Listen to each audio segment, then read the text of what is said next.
नमस्कार। हम जब केस डिस्कशन लेते हैं तब एक ही प्रश्न जो है वो बार बार रिपीट होता है कि प्रतिशय के बारे में। तब प्रश्न पूछने वाला जो वैद्य है वो बोलते हैं कि हमने हेतु बंद कर दिए फिर भी प्रतिशय नहीं जा रहा है। तो ये छोटी बीमारी जो है वो इतनी तकलीफ़ क्यों दे रही है? तो प्रतिशय के बारे में जब ज़्यादा प्रश्न आने लगे तो मैंने सोचा कि उसके बारे में एक लेक्चर लूँ और प्रतिशय के बारे में जितना मुझे मैं बता सकता हूँ व्यवहार में जिस प्रकार से मैं विचार करता हूँ प्रैक्टिस में, तो उस प्रकार से प्रतिशय के बारे में आज मैं इस लेक्चर में बताने वाला हूँ। प्रतिशय को शास्त्र में पर्यायवाची पीनस भी बोला है, पर पीनस जो है वो लक्षण स्वरूप ज़्यादा आया है और प्रतिशय जो है व्याधि स्वरूप ज़्यादा आया है। वाग्भटाचार्य ने पीनस शब्द का प्रयोग बहुत ज़्यादा बार किया है। तो प्रतिशय जो है अभी हम पहले व्याधि स्वरूप कैसा है वो देखना पड़ेगा, देखेंगे, क्योंकि जब पेशेंट सामने आता है तो ये प्रतिशय हमें व्याधि स्वरूप देखना है कि लक्षण स्वरूप देखना है, इसके मुताबिक ट्रीटमेंट जाती है। हाँ, जैसे अर्श में भी प्रतिशय दिखता है तो चिकित्सा अर्श की देनी पड़ती है, कृमि में प्रतिशय दिखता है तो चिकित्सा कृमि की देनी पड़ती है। तो हमें कैसे पता चलेगा कि ये अर्श प्रतिशय जो है वो व्याधि स्वरूप है कि लक्षण स्वरूप है? तो प्रतिशय के जो स्वतंत्र प्रतिशय ऐसा व्याधि स्वरूप जो है वो राजयक्ष्मा में आया है। राजयक्ष्मा जो है वो व्याधियों का संकर है, हाँ, व्याधियों का समूह है, हाँ, वो हेतुओं का समूह नहीं है, व्याधियों का समूह है। और इसीलिए राजयक्ष्मा में जो है वो प्रतिशय की संप्राप्ति भी बताई है।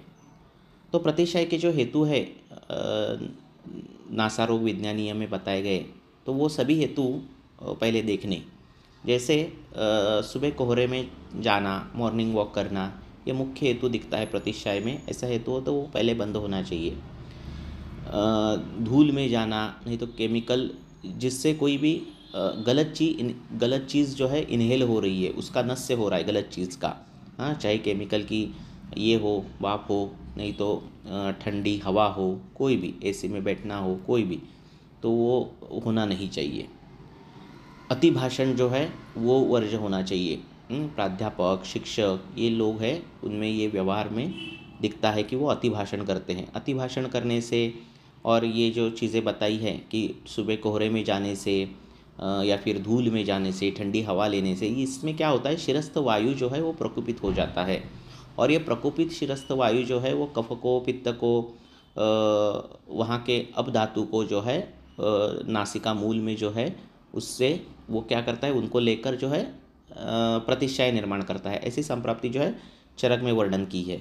तो शिरस्थ वायु जो है वो बिगड़ना नहीं चाहिए, ये ध्यान रखना है।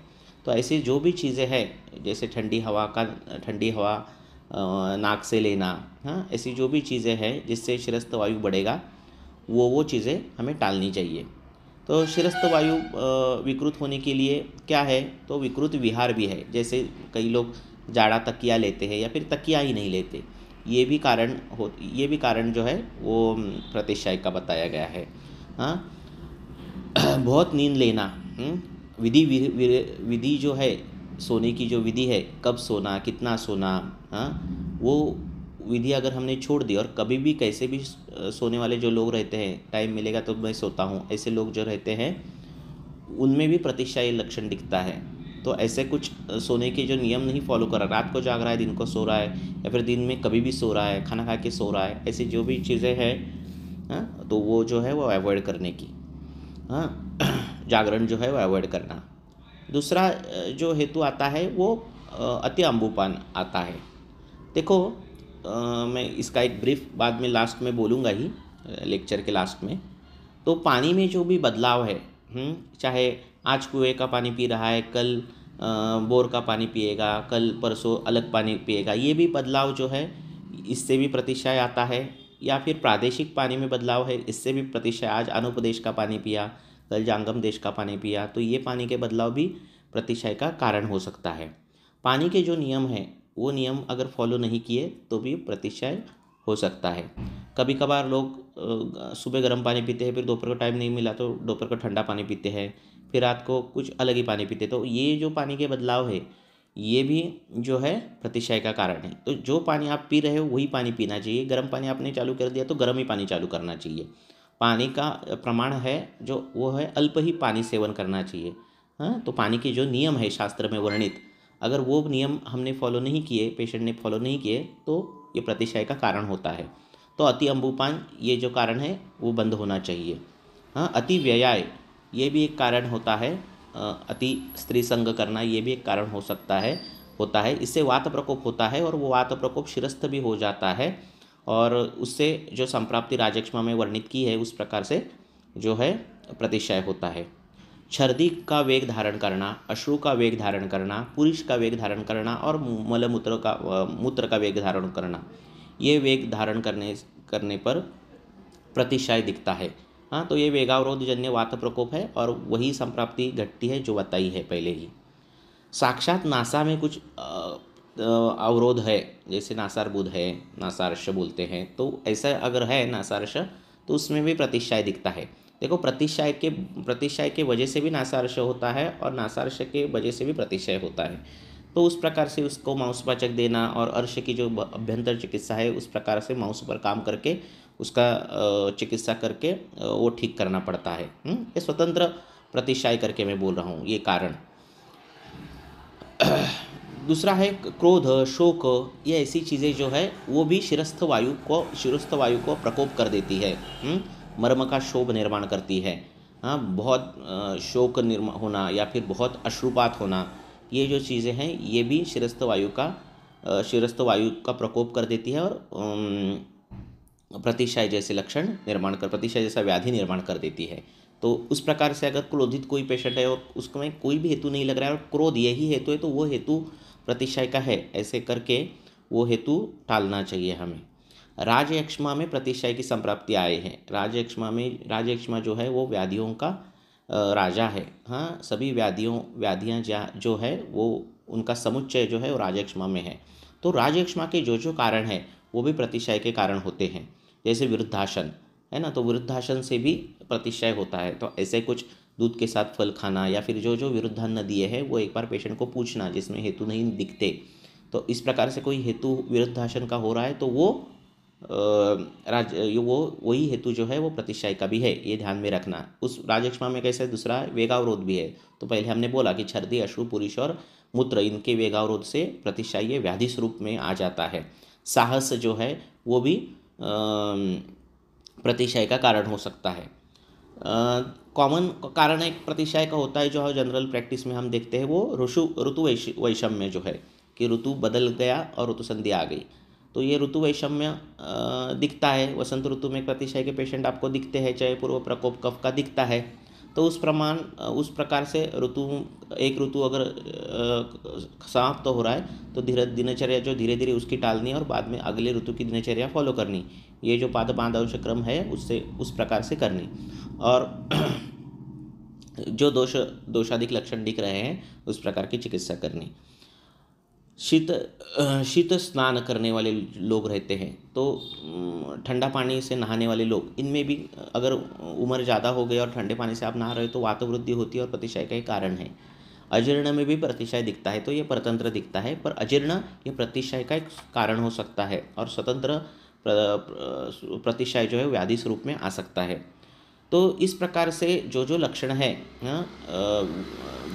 विहारज और आहारज, हाँ, सभी जो लक्षण है उनका सभी का विचार करके देखना चाहिए। ये जो विहारज लक्षण है जैसे तकिया लेना, ना लेना या फिर अति भाषण करना, ये सब लक्षण प्राणावृत्त, उदान इस प्रकार से दिखते हैं और प्रतिशय जैसे व्याधि दिखते हैं। हाँ, तो उस प्रकार से उस प्रतिशय के ये इतने कारण जो है देखने चाहिए। प्रतिशय में वर्णित कारण ये तो देखने चाहिए, राजयक्ष्मा में वर्णित कारण ये भी देखने चाहिए, अजीर्ण के कारण ये भी देखने चाहिए, पानी में बदलाव जो पानी के नियम है फॉलो नहीं कर रहा है ये भी देखने चाहिए। नासा में उत्पन्न होने वाला जो मल है वो साक्षात मांस का मल है। तो मांस दृष्टिजन्य जो हेतु है वो भी प्रतिशय के कारण हो सकते हैं। तो मांस दृष्टिजन्य जो हेतु है वो भी देखने चाहिए। हाँ, तो इस प्रकार से अगर प्रतिशय देख लिया तो यह स्वतंत्र प्रतिशय है और उस प्रकार से उसकी चिकित्सा हम कर सकते हैं। परतंत्र किस में दिखता है? जैसे ज्वर है, कफ ज्वर में प्रतिशाय दिखेगा, तो उसमें आप वत्सकादि गण और जो कुछ वाग्भटाचार्य ने दिए है उस प्रकार से कल्प यूज़ कर सकते हैं। हाँ, अर्बुद में दिखता है तो आपको अर्बुद की चिकित्सा करनी चाहिए। हाँ, कफ जो विष, हाँ जो विष है उसके भी भेद है, तो कफ जो विष जैसे रहता है तो उसमें भी प्रतिशाय के लक्षण दिखता है, तो उस प्रकार से विषग्न द्रव्य जो कफनाश करने वाले हैं उस प्रकार से द्रव्यों का ये करना चाहिए। अर्श में जनरली प्रतिशाय दिखता है, और अर्श की जब तक ट्रीटमेंट होती नहीं तब तक ये प्रतिशाय जाता नहीं। तो अर्श अगर दिख रहा है आपके पेशेंट में और प्रतिशाय दिख रहा है, प्रतिशाय के जो विशेष निदान दिए हैं, देखो व्याधियों के विशेष निदान रहते हैं, विशेष हेतुओं से विशेष व्याधि होती है। हाँ, सामान्य हेतु भी रहते हैं, विशेष हेतु रहते हैं, तो उस प्रकार से अगर विशेष हेतु दिख रहे हैं तो प्रतिशाय की भी चिकित्सा और अर्श की भी चिकित्सा करनी चाहिए। विशेष हेतु नहीं दिख रहे हैं, प्रतिशाय के और अर्श के ही हेतु दिख रहे हैं, उस प्रकार से दिख रहे हैं, तो अर्श की चिकित्सा होनी चाहिए। कृमि ये कारण रहता है प्रतिशाय में, क्योंकि कफ स्थान है वहाँ से स्राव आने वाला है, कृमि अजीर्ण ये कारण कॉमन रहते हैं, तो इनकी भी चिकित्सा उत्तम प्रकार से होनी चाहिए। प्रतिशाय जो है उत्तमांग में आने वाला है, नासा है, नासा उसका स्थान है, स्त्राव है, ये सब कुछ ध्यान में रखते हुए प्रतिशाय की जो चिकित्सा शास्त्र में इधर उधर जो दी है उसमें सुरसादि गण आता है और वत्सकादि गण के द्रव्य आते हैं। सुरसा में सुरसा, निरुंडी, विडंग इस प्रकार से आते हैं। बस्ती में जो है निरुबस्ती आती है। हाँ, कृमि की चिकित्सा करनी है आपको, गंडूष, कवल, नस्य इनका प्रयोग करना है। हाँ, धूम का प्रयोग करना है, शतावा जैसे धूमवर्ती आई है तो उस प्रकार से करना है। हाँ, सिरावेद भी बताया है। हाँ, नासा ललाट मध्यस्थाम सिराम विध्येत बताया है, सिरावेद भी बताया, वो ध्यान में रखो। पथ्यकर, प्रतिशाय में पथ्यकर क्या, अगर कफज हेतु है, ठीक है, कफ की संप्राप्ति है, कफज हेतु है, उस प्रकार की संप्राप्ति से स्वतंत्र प्रतिशाय अगर निर्माण हुआ है तो उष्णोदक जो है वो प्रतिशाय में श्रेष्ठ है, अच्छा है, पीने के लिए पथ्यकर है, वो पीने से कास आदमाने के लिए अच्छा है। अदरक और लहसुन इनका प्रयोग करना है खान पान में, क्योंकि पित्त और रक्त छोड़कर बाकी सभी आवरण जो है लहसुन से कवर हो जाते हैं।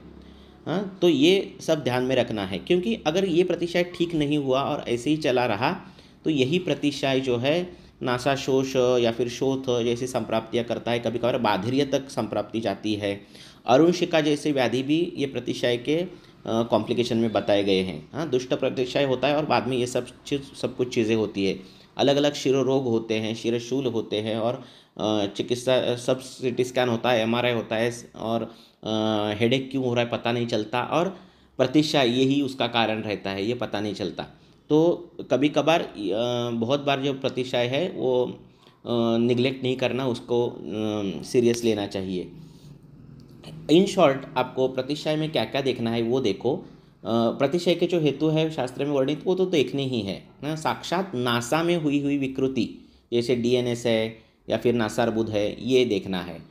आने वाला स्त्राव जो है कफ का स्त्राव है तो कफ के हेतु कोई है क्या, उदक पानी के कोई बदलाव है क्या वो देखना है।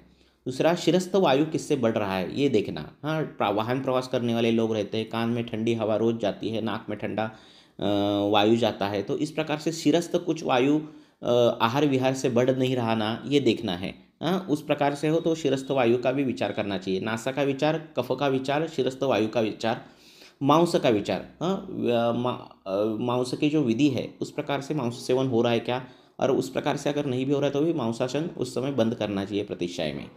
हाँ, अगर वो प्रतिशय उस प्रकार से हो तो क्रोध, शोक इत्यादि मानसिक कारण कुछ है क्या वो देखने चाहिए। और वेगावरोध जैसी संप्राप्तियाँ जो है वो शिरस्थ वायु का प्रकोप कर देती है। हाँ, कभी कभार आशय अपकर्ष गति से वायु कफ को लेकर ऊपर की ओर जाता है और ये संप्राप्तियाँ ये कर प्रतिशय निर्माण करता है, तो वो भी देखना चाहिए। तो इस प्रकार अगर प्रतिशय के बारे में इस प्रकार सभी एंगल से हमने अगर देख लिया तो कहीं कुछ ना कुछ तो हेतु मिलते ही है प्रतिशय के।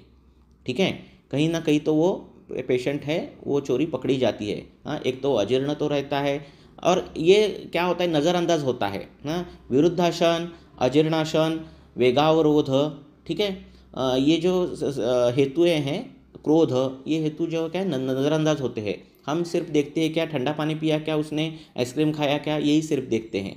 या फिर हम ऋतु वैषम्य देखते हैं, पर ये जो चीज़ें नज़रअंदाज होती है, तो ये चीज़ों पर ध्यान देना चाहिए और प्रतिशाई जैसे व्याधि पर हमें अच्छी तरह से काम करके रिजल्ट देने चाहिए। धन्यवाद।